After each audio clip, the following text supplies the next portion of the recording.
It's the end of the year, no doubt, and it's the launch of a new year. Everywhere you go right now, be it at churches, conferences, social media, small gatherings, you're going to hear people talking about how to end your year strong, how to launch into the new year powerfully, vibrantly, joyfully, energetically. I mean, there's all of these talks going around, encouraging and motivating people how to either reflect on your 2025 and prepare yourself for a sweet and better 2026. Now, let me tell you something. A few years back, I was this girl that would jump on the trend, jump on the momentum, jump on the anxiety. I mean, everything that comes to the pressure of a year ending and a new one coming. I would reflect, I would cry, I would plan, I would re-strategize, and the cycle continues. Just about 2 years ago, something changed with how I approach my end of year. I realized something very simple, yet so profound.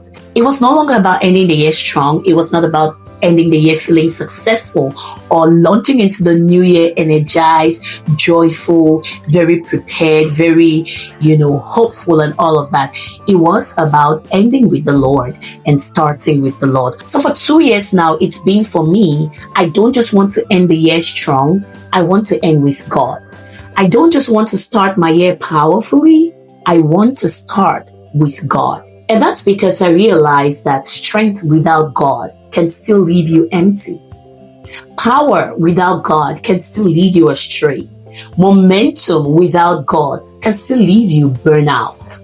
So you can have all the strength, all the power, all the momentum, and still you do not experience success. When the year is ending, my major focus is not about what did I achieve this year.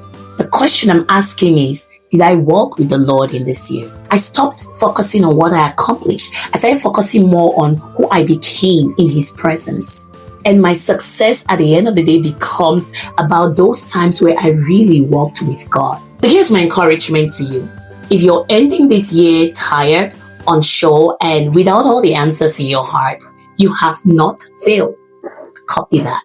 If you're ending this year still trusting God, still believing God, and still choosing obedience, then you're ending well. Copy that. God does not measure success in the way that the world does. He measures success through faithfulness. So, as we get into 2026, I want you to just free yourself from the pressure.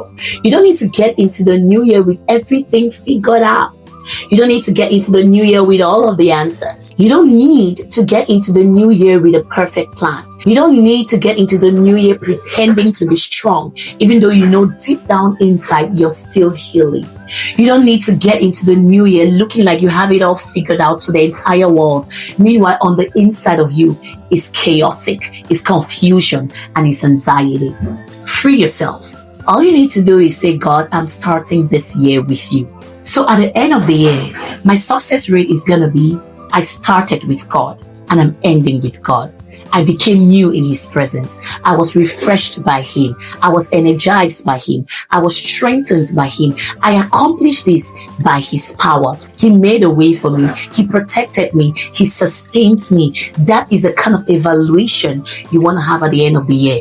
And that can only happen when you start with the Lord. In 2026, you don't need to run faster. You just need to go deeper with God. And so as you enter into 2026, I'm here to bless you with something deeper than motivation.